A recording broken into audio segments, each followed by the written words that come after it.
Hi everyone, let's talk about freeze-thaw weathering. So freeze-thaw weathering is also known as ice wedging and frost shattering, and it's a physical weathering process.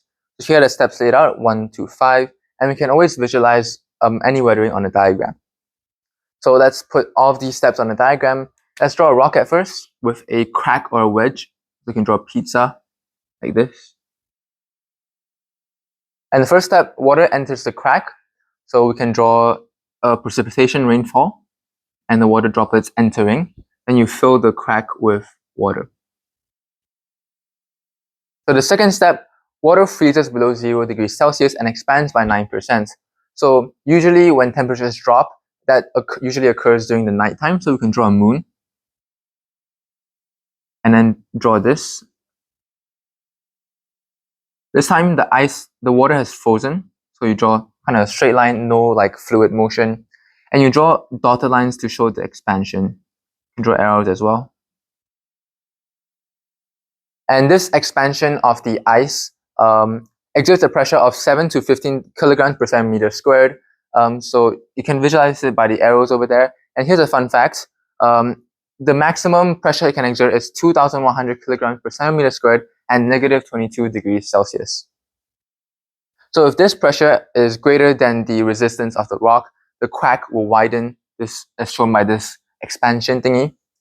And lastly, you draw when temperatures rise again, especially during the day when temperatures rise, the ice will melt into water. So you draw the rock with a larger crack this time, maybe a U shape. And the ice melts, but some of the water still remains. Some maybe have evaporated, some may have infiltrated or percolated, but some water still remains. You can draw a bit of water down here. And the cycle repeats when the crack is refilled. So this crack can be refilled back when there's rainfall up there. So freeze-thaw, the most important concept is that it is a cycle, so it occurs over a period of time, and the longer the time span, the wider the crack, the wider the more freeze-thaw has occurred. So favorable conditions is fluctuating temperatures around 0 degrees Celsius. This increases the rate of freeze-thaw weathering. Why?